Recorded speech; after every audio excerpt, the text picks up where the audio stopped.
anytime on this show when we bring up Michael Bay, whether it's talking about, well, actually, I don't think we've ever talked about a Michael Bay movie on the podcast, except when we Ambulance, did baby. Hold on, I know. We haven't talked about like a solo Michael Bay episode, except when we randomly decided to do a shitty movie night where we watched both John Carter of Mars and Ambulance. But we did, anytime that he comes up, we have to talk about him, as you guys know. He didn't direct the 2010s Turtles movies, but his presence was felt. So what childhood franchise could he ruin next? Because it certainly happened with the Turtles, and it certainly happened with Transformers. What do you guys want to see him ruin next? Because for me, I'd like to throw Power Rangers out there. Oh, that's a good one. I actually was thinking in terms of like the bright colors and potential for explosions that he loves to do. I think he could take on the Harry Potter franchise. Oh, wow. I can't even really picture that. How short of a skirt do you think Hermione Granger would be in a Michael Bay movie? And that's never stopped him before. He has no problem sexualizing young women or children. So you know what? You're probably not wrong, as much as I hate to say that. How jacked do you think Harry Potter would be? He'd be pretty ripped. Which I would like to see that, actually. That'd be pretty cool. Like a 6 foot tall Harry Potter. And it's not glasses he's wearing, it's like Ray-Bans or something like that. Well, honestly, I mean, now that we're going down this rabbit hole, I mean, we know who Michael Bay's best friend in the world is, and I know he's not British, but who is Mark Wahlberg going to play in the franchise? Draco Malfoy. Wow. Hey, Potter. I was going to throw Hagrid out there for fun. Who do you think Michael Bay would cast as Dumbledore? Maybe The Rock? A little Pain and Gain reunion? Well, you've got 2 to 3. That would have to mean Vin Diesel's in the movie too. Shit, you're right. Kevin Hart's got to make an appearance too. Yeah, okay, that's true. Now he could be a good Ron, I think. I'm gonna throw out Stephen Amell as Harry Potter with Kevin Hart as Ron. Stephen Amell probably will be in it. That's fair. To save my school.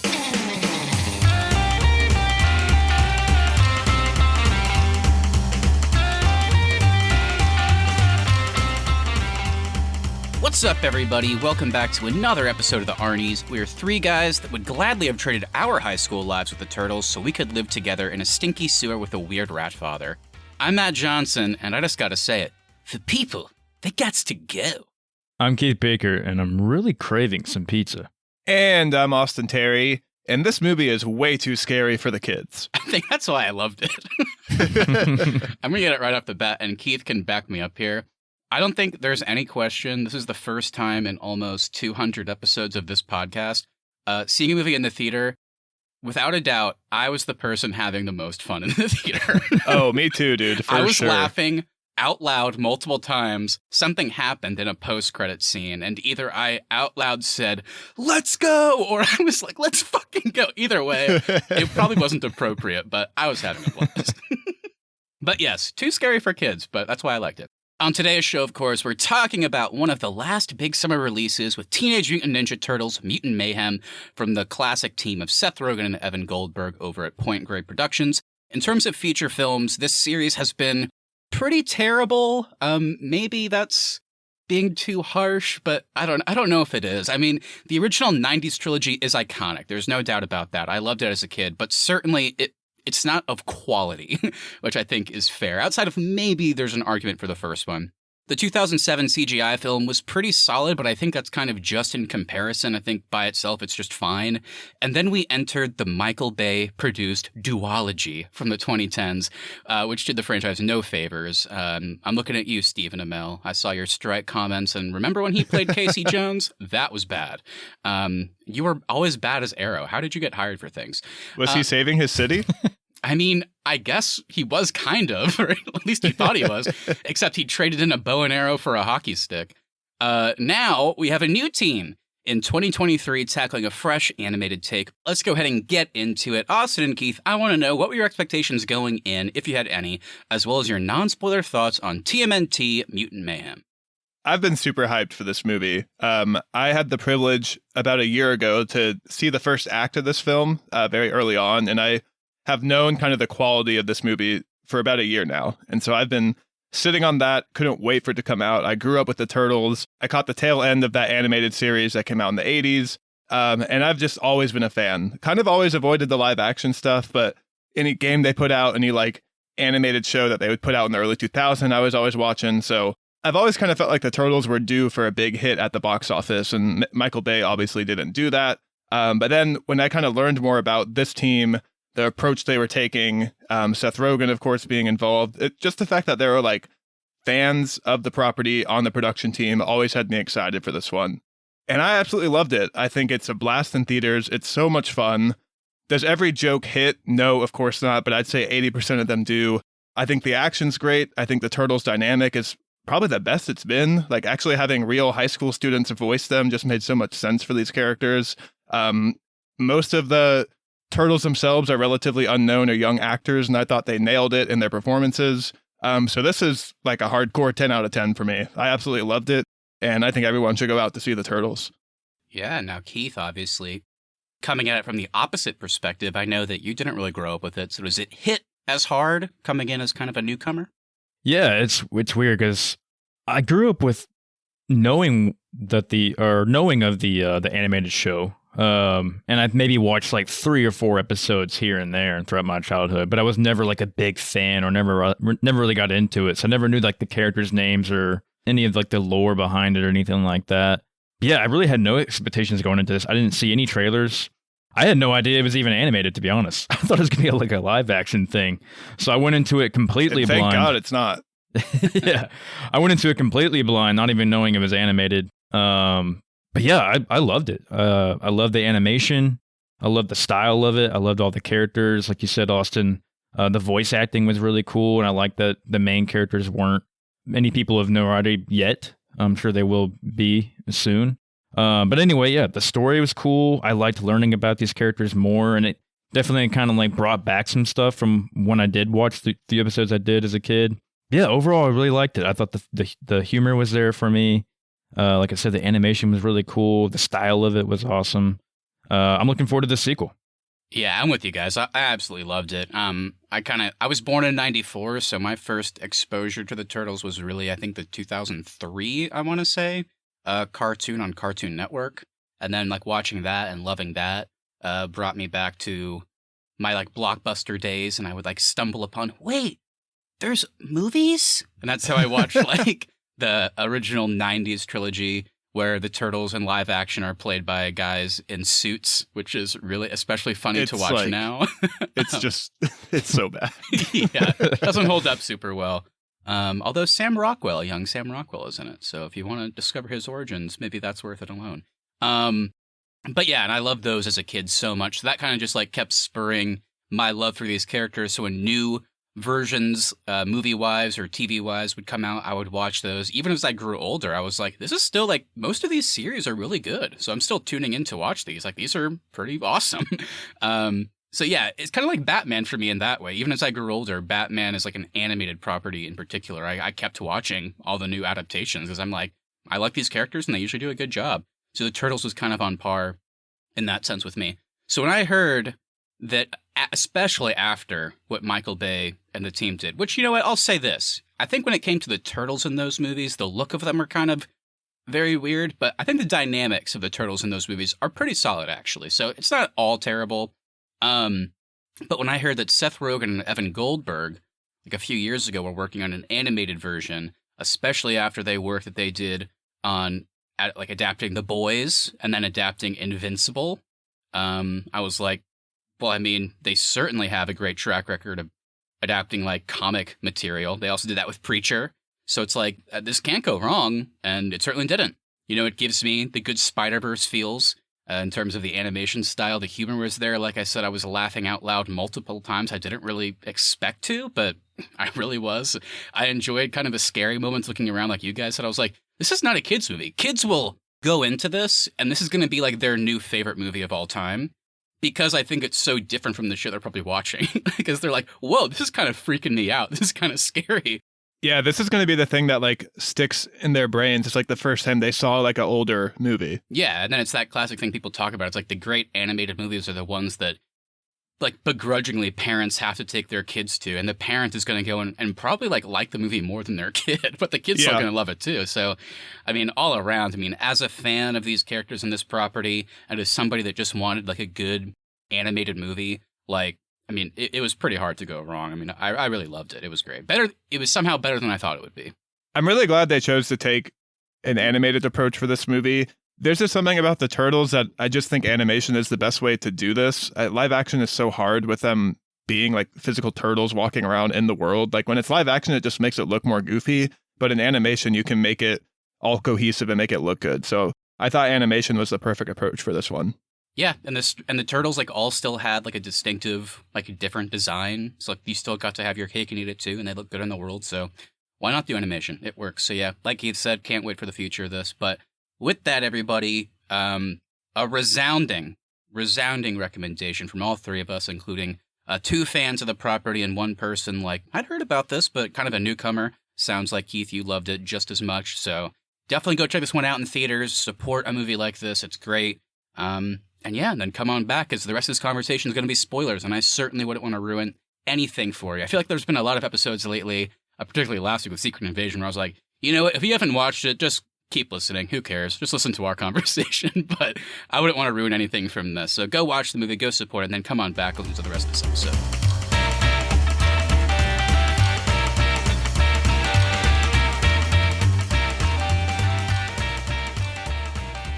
All right, everybody, welcome to Spoiler Territory. This is your final warning. If you have not seen this movie, go check it out, then come on back. But before we get into our actual conversation, Austin and Keith, get me started with some cast and crew talk, and then I'll take us into the critical reception.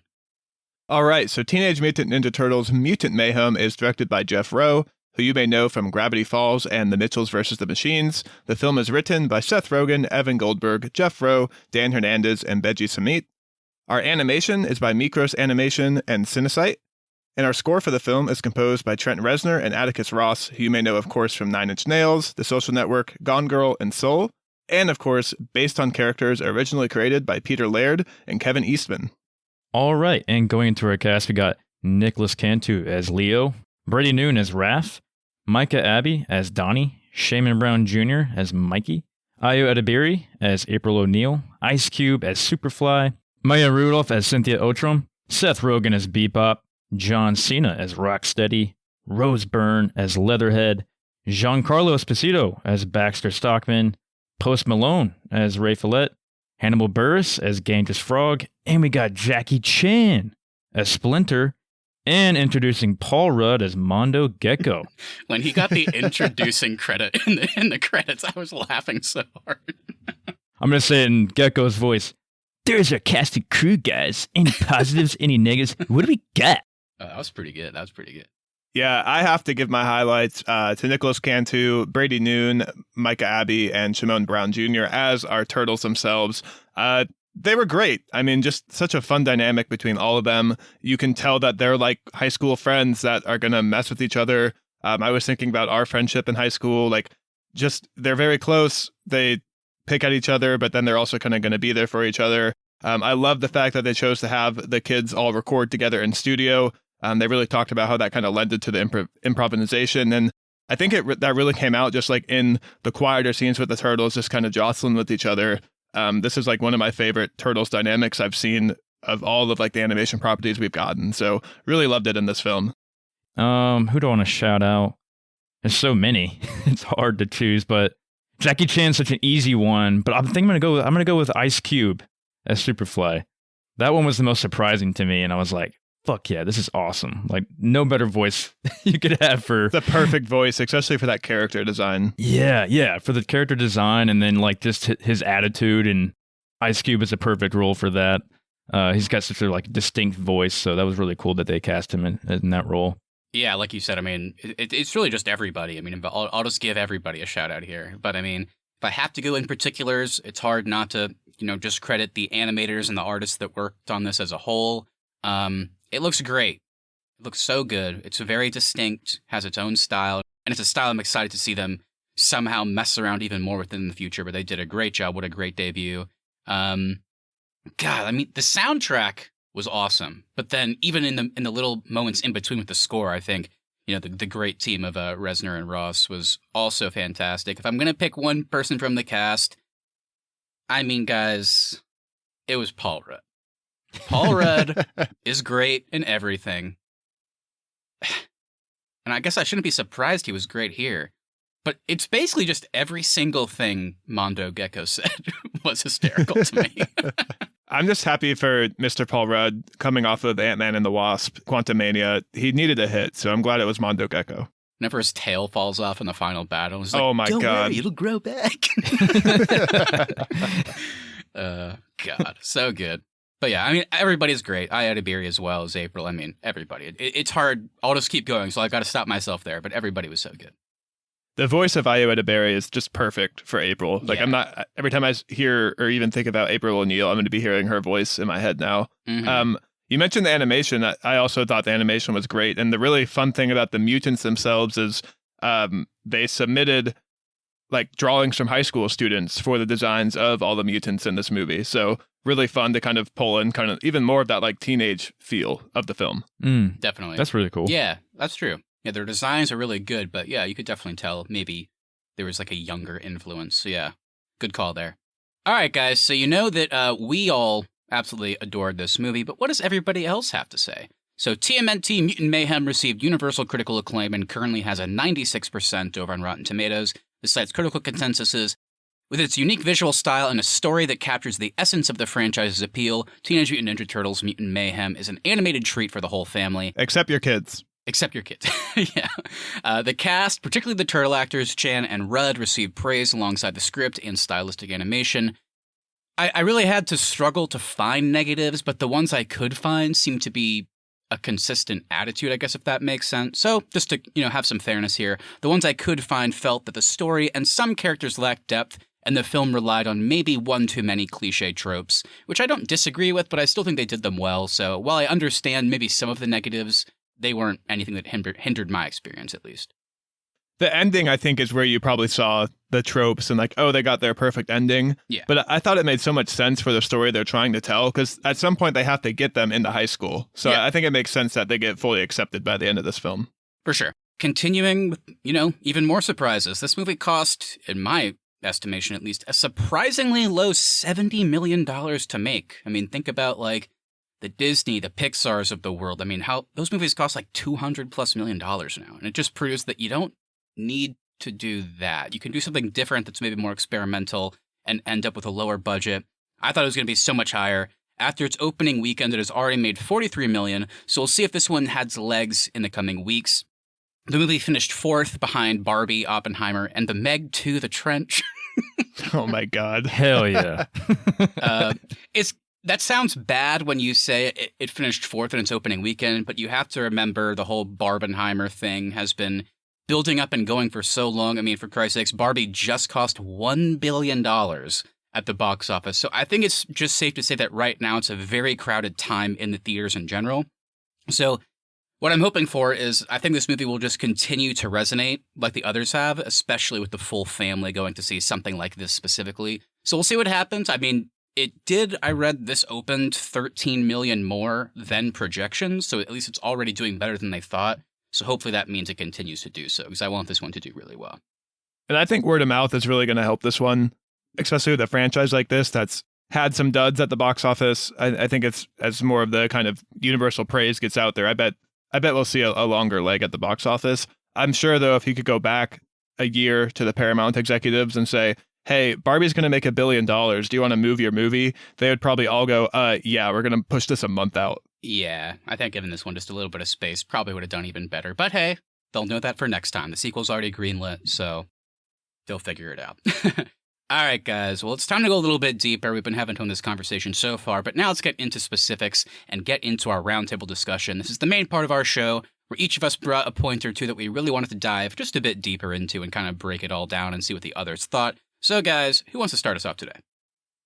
Yeah, I guess this is more of a question for our friend Keith, since Keith didn't have the same level of fandom that me and Matt do for the Turtles. But I thought this movie handled the origin and the backstory perfectly and super efficiently. It's super short amount of screen time. I think they just assume everybody knows they got some green ooze on them and they became mutants. But Keith, for someone like you who doesn't know everything about these characters, did you want more of their backstory or were you happy with what you got? I think I'm fairly happy with what we got. I wouldn't mind maybe in the sequel if they kind of dive in deeper to where the ooze came from and all that. But I think for this opener and just kind of jumping right into them being the mutant Ninja Turtles, and then also getting Splinter as a mutant, Rat as their dad. That worked for me. I know it was quick, but I kind of like that we just kind of get into it real quick, and then we get into them already kind of being used to them being these mutants and having an actual English-speaking voice and not just being like these animal turtles. So yeah, I liked it. And Matt, I guess this is a follow-up question for you as someone who is a big Turtles fan. But the biggest like hot topic I see about this movie is how the Turtles learned martial arts, mostly from watching TV. So did that work for you or not?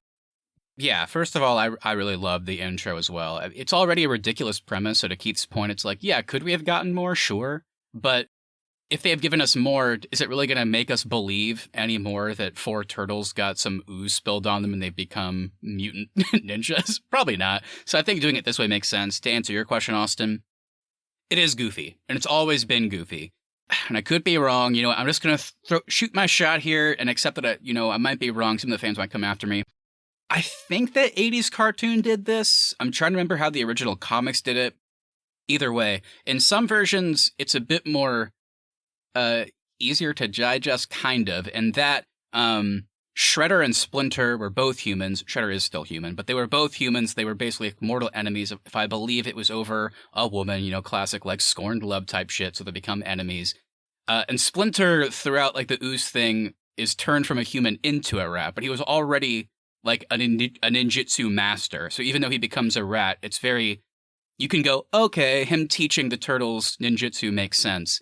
In every other version, it's really ridiculous. It's like Splinter's just a rat, and then he mutates, and in some versions, he like finds a book that he reads and is somehow able to teach ninjutsu by a book. In some versions, they watch TV. In some versions, a rat version of Splinter has his owner that knows ninjutsu. In the original 90s, there's an iconic shot of a rat in a cage doing ninja moves. And then he teaches it to the turtles. The point being, it's always stupid.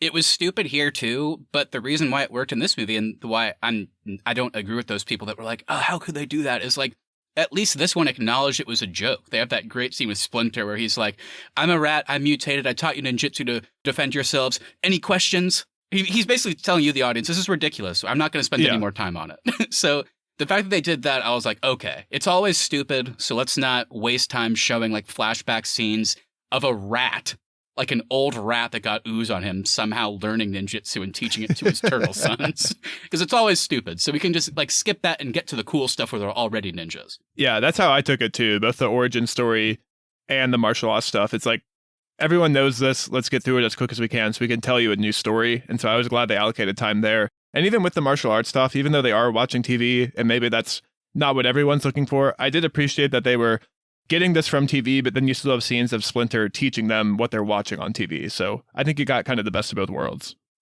We touched on it a little bit, but I wanted to talk to you guys about the animation and kind of dive into that, especially, compared to other recent animated movies we've seen. I know we loved all the Spider-Verse movies, and I know for me, that really was impressive, like how clear and crisp it looked. And then going into this one, it was much different, but I still loved it. I was telling Matt after we got out of the movie that when it first zooms in on the Ninja Turtles, like up on the roof, it almost looked like claymation-like to me for a second. But then you kind of get used to it after a while. And I was like, oh, this is really cool looking. So what did you guys think about that? I thought the animation was great, and I love that they didn't just try to copy Spider-Verse. They did their own style, and they made it make sense for the Turtles. I don't know if it quite hits the level of like beauty that you get from the Spider-Verse franchise with like just the shots in New York and stuff like that. But what I really loved about this animation style specifically is there's like a texture to it that almost makes it feel like it's a comic book page. And so that's what I liked about it. And it feels like a little dirtier too, which I think makes sense since they're coming from the sewers and stuff like that. So, I mean, overall, I loved it, and I'm glad that it's unique and it's its own thing. Yeah, exactly. I mean, these are characters that live in a sewer, and their outside world is New York, and they're pretty much only coming out at night. So there is some grime, there is some dirt to it.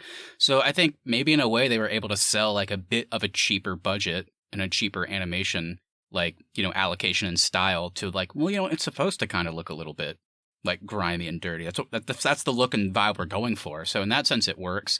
Yeah, I don't know. I just like talking about the animation in general. It's like, I already alluded to it. I love a lot of what Disney and Pixar does, even DreamWorks too. But it's like, eventually when you're spending hundreds of $1,000,000 per movie, I don't know. I guess maybe that's not the reason, but they do start to look the same. A lot of the Disney movies look the exact same. Nowadays, even a lot of the Pixar movies look the exact same. They found a style that works, so good for them.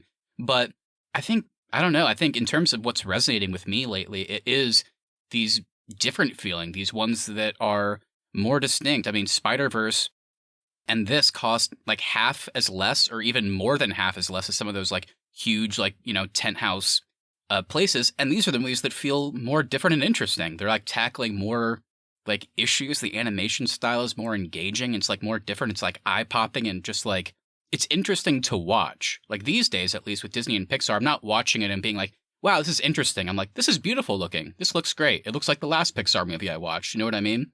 Doesn't mean those movies are bad, like quality wise. It's just the way they look is starting to get a bit samey. So I'm liking stuff like this more. Yeah, and I think that's a good point because we all saw Lightyear last year and did it for the podcast. And at the time, I think we all commented that, yeah, we liked it and the movie looks great. I haven't thought about that animation since versus something like Spider-Verse or like this, where when I think about the movies, I think of how cool the animation looks.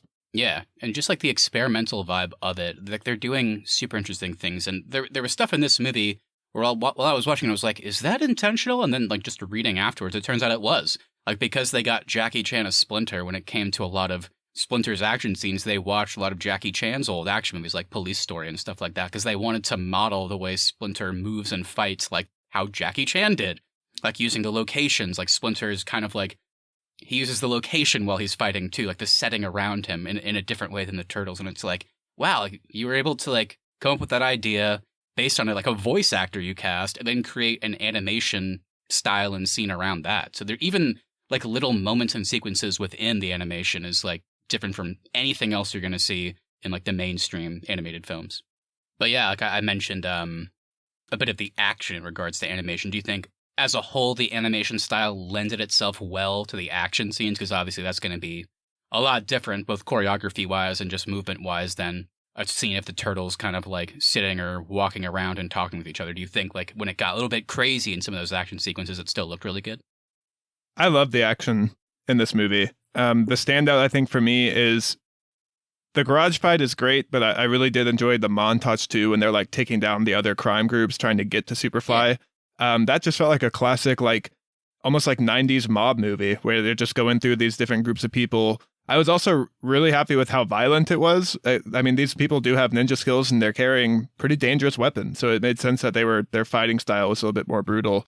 Yeah, I thought the action was great in this one. I was kind of getting like a nostalgic feeling when I was watching it. I felt like I was watching like the Batman animated series style show, or even maybe the old TMT animated show that I watched a little bit of. This one definitely went all in, especially like you said, Austin, like the montage scenes. But even the scene whenever they're fighting the mutated whale too, I thought that was all awesome. Yeah, all the action was sick. I loved it. I always like laugh and think about how in like the 90s original movies, it was deemed too violent for the Turtles to use their weapons.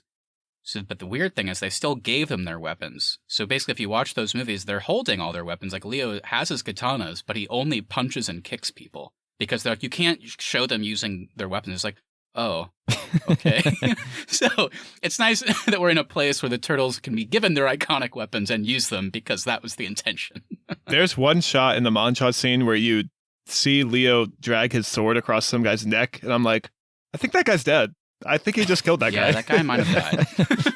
And then later on, I think it's Ralph who's like, or maybe it's Michelangelo who's like, yeah, murder's a heavy burden. I'm like, I think you guys know a thing or two about that. Yeah. Splinter was like, look, I know you're teenagers, but I'm going to give you these deadly weapons, and I want you to use them, basically.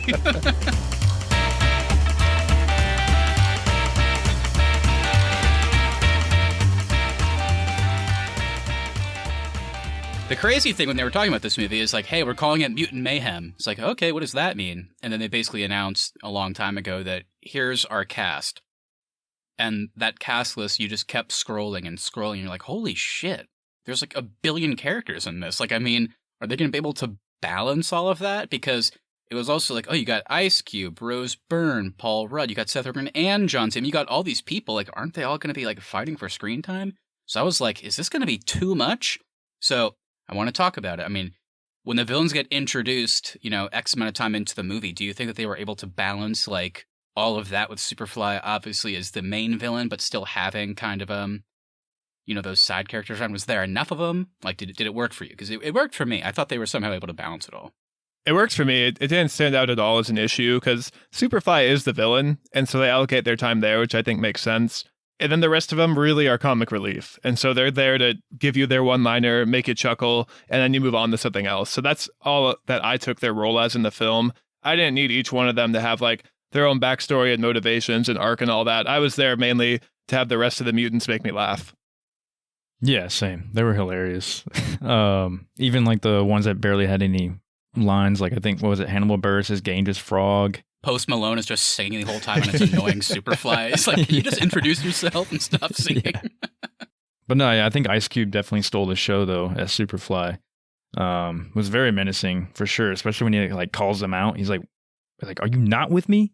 Like, what, are you in or are you out? Yeah. It was kind of like, oh shit. Yeah, it was I mean, I assumed going in I would enjoy Ice Cube as Superfly and kind of knowing, okay, I guess there is this team of mutants, but it seems like Superfly is the main bad guy.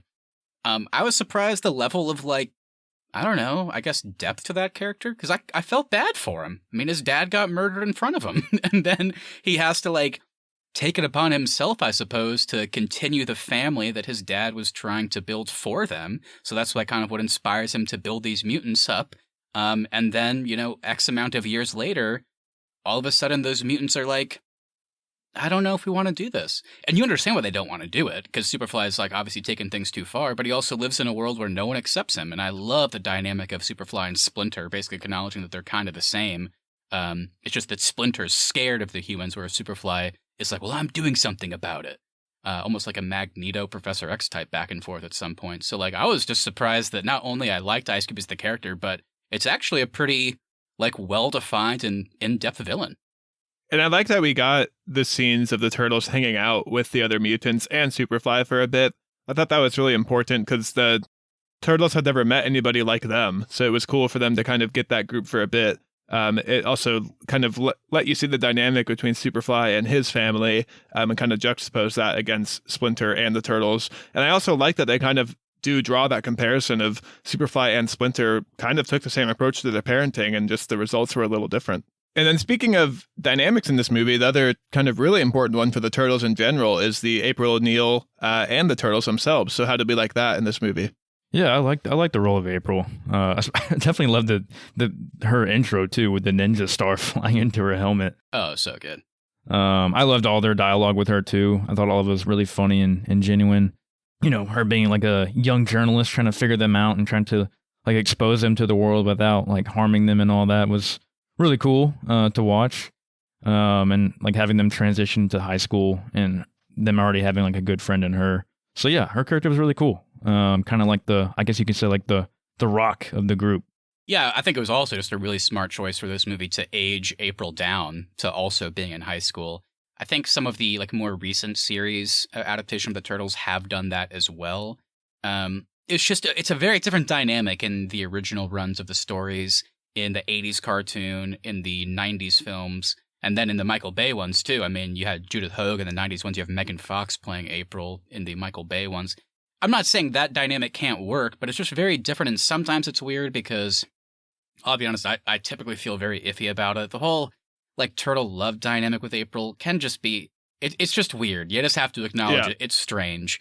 But at least like being in high school, you can sell it a bit more because then you're kind of dealing with like first crush, first love type thing, and that's a very different thing. So I just think it was a smart choice to age her down to be more of their contemporary, more of their age, because then it becomes a more natural friend thing. And then April, I mean, Ira DeBeer, like we said, does a great job. And yeah, just earnestly trying to help them, like kind of understanding where they're coming from. And like you said, wanting to help them achieve their goal of being shown to the world, but realizing that there's more kind of levels to that we can't just simply announce, hey, here's these turtle kids. They want to be loved too. So we can't do that, which also, of course, ends up tying into Superfly's whole thing of like, well, no, we have to go after them because they hate us. So yeah, they were able to kind of meld the stories and character dynamics together. But overall, I really just enjoyed them kind of developing a friendship and kind of being high school contemporaries for sure. What do you guys think about the final third act battle where Superfly kind of levels up into the giant whale Godzilla monster? For me, I really liked the escalation of threats. You first have, oh, we've got this guy stealing stuff. We meet this guy. Okay, he wants to build a machine. We stopped the machine, but it had some different consequences than we were anticipating. So each act has its own level of threat that I thought worked really nicely for the whole film. Yeah, like I said earlier, I enjoyed the action too in this whole fight scene. I love that the turtles were interacting with the humans too, like the cab driver, and that other was like a garbage man or something. I can't remember, but anyway, he walks up and says, "You need help," and I liked how they were helping Splinter out too. So everything kind of came together. Yeah, the resolution to Splinter's thing. Yeah, and I think we talked about it in the critical reception. I mean, this is certainly where most of maybe you could understand the critiques of people being like, yeah, a lot of superhero movies do this type of story, this type of third act. They do this type of tropey thing of where our heroes are down, and now the people around them have to save them. I feel like the Spider-Man movies always do this. It's like the New Yorker's like, you mess with one of us, you mess with all of us. We got to move our crane so you can swing. That's the bad one. Yeah, Amazing Spider-Man's like, we have to move all the cranes in a perfect line so Spider-Man with his bad leg can go stop a lizard man. It's like, this is stupid.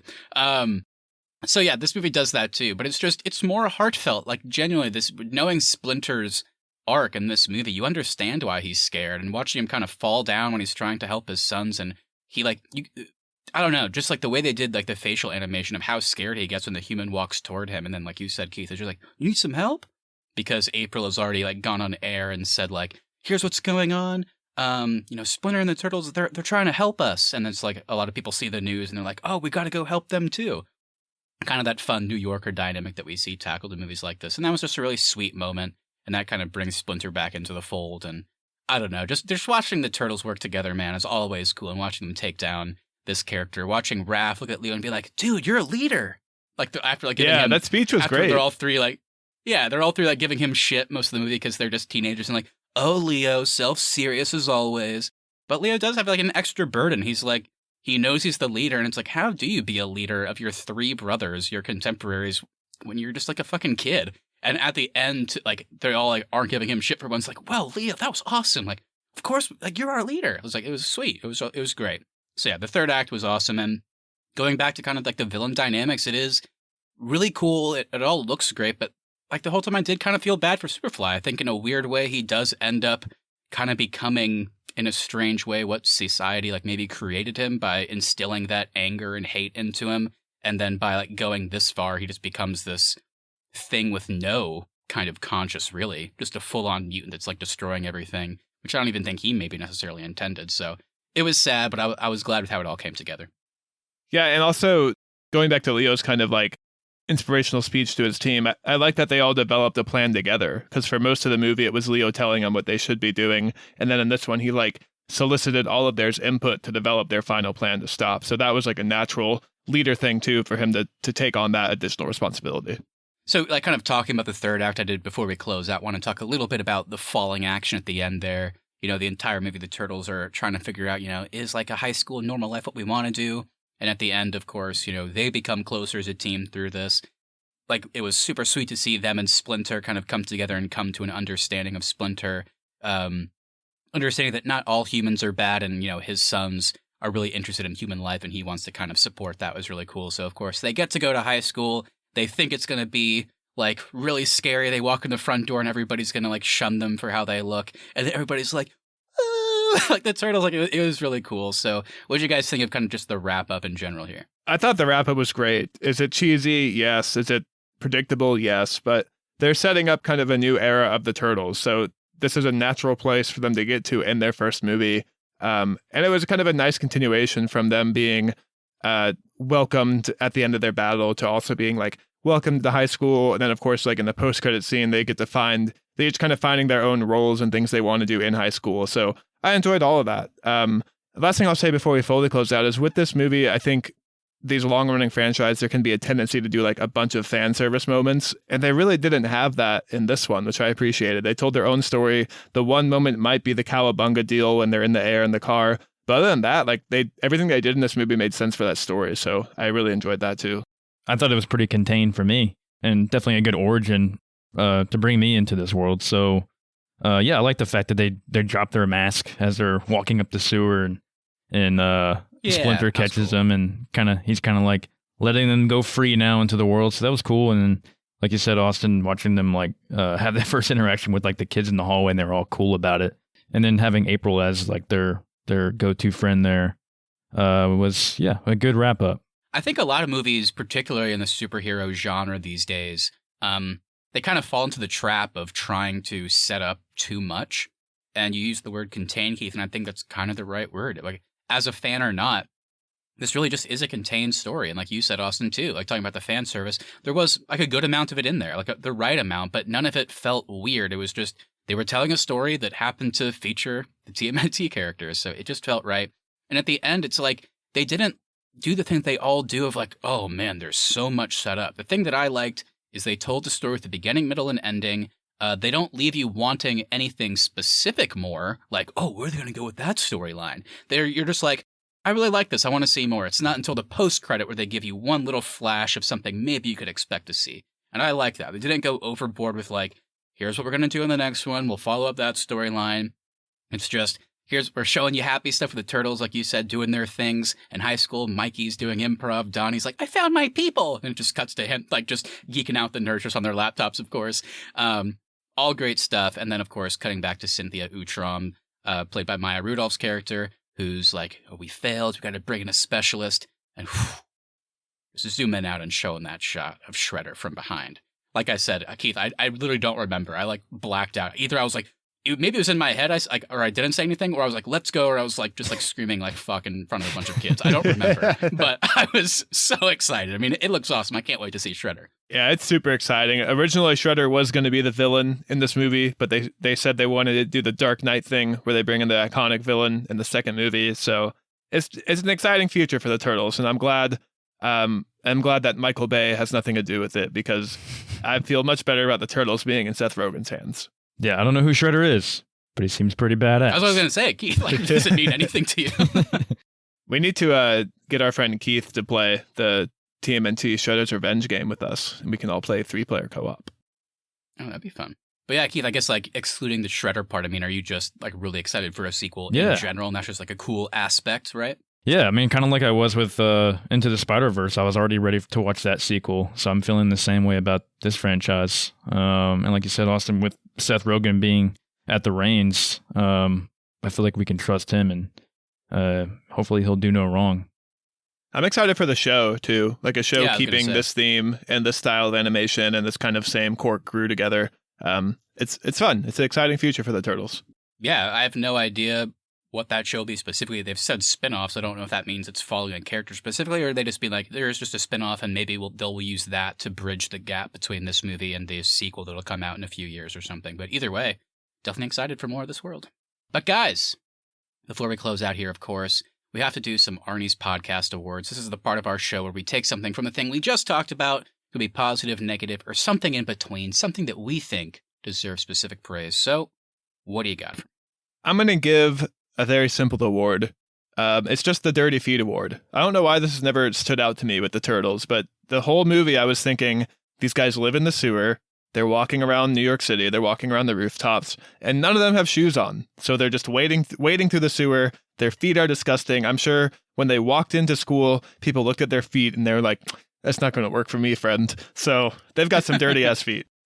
Maybe they'll make some new friends at the high school that are just going to have like an honest conversation with them, be like, hey guys, we love you. Like, we love everything you're doing. You guys are cool, fun to hang out with, but your feet smell like shit. Like, here's some tennis shoes. here's some deodorizer spray or whatever.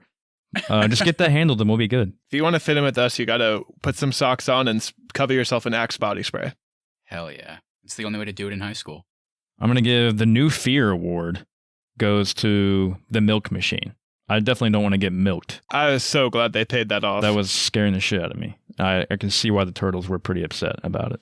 It's hurting. It's hurting. Ew. I loved when Splinter came in and was like, boys, is that a milk machine? The Mega Milker was what it was called. The Mega Milker. So beautiful. I mean, speaking of Splinter, I mean, I have to call it out. I'm shocked it took this long. But in the montage of him through the ages teaching them ninjutsu, We got Splinter with a mullet, guys. Holy shit, that looked pretty damn cool. And a like kick-ass beefier mustache. He was looking good. So I guess my award is, what happened, Splinter? You look great in your older age, but man, in his prime, hoo-wee, he could be getting any mutant besides Scumbug, I'll tell you that. He could have really snuck in and done some work, that's all I'm saying. What do you think the like mutant dating app is called? Oh. I guess Bumble, technically. Oh, that's a good point. Maybe Ooze Town? Ew. Ooze Town. Mutant match or something like that. Well, probably something like simple like that. That's how they're going to Mutant start. matchup? That's how they're going to start in these early days, is the Turtles and Splinter, like kind of coming out of the woodwork. They're going to start with something simple like Mutant Match. And then you're going to get, your Bumble or Hinge equivalents. Tinder is definitely the equivalent to Mutant Matchup. Another one that's like clearly marketed just for like hookups is Ooze Town. Okay, I would co-sign that. Yeah, you could use Ooze Town for something like that kind of dirty. Well, and on your profile settings on Ooze Town, you can say just how dirty you want to get. I suppose you could. All right, everybody. Well, we're going to go ahead and work on the Ooze Town dating app, so make sure you leave us reviews on there, download it. But yeah, with that, thank you all so much for listening. If you enjoyed this episode, make sure you hit that follow button so you never miss our upcoming content. Also, if you wouldn't mind sharing us with a friend, we would appreciate that to continue to grow our show. Please leave us reviews as well. Even if you don't want to write anything, leaving us a 5-star review over on Apple Podcasts, Spotify, or wherever you get your podcasts really does help us out. At The Arnies is our social, and the Arnies.media is the website. We'll be back next Tuesday for another show. And last week, we put out our thoughts on the finale of Secret Invasion. At the start of that episode, Keith and I both said we liked it. Matt said he didn't like it, but then by the end of it, I think all three of us landed on that we hated the show. The more I think about it, I hate the show. So Yeah, it's not very good, but if you want to hear us talk about it, be sure to go check that episode out. Lastly, we want to hear from you. So please send us a message on Instagram at the Arnies or email us thearniesmedia@gmail.com. What did you think of TMNT, Mutant Mayhem? Do you agree with the general sentiment that the people, they gets to get? Anything you say we'll read on the show and react to it live on our latest episode. That's right, everybody. This movie, to me, is what movies are all about. Go out and support it. Go out and see it again if you've already seen it. I don't care. I'm going to go see it again. But yeah, hope you enjoyed this episode. Have a great rest of your week. We'll see you next time. Peace. See ya. Cowabunga, bro!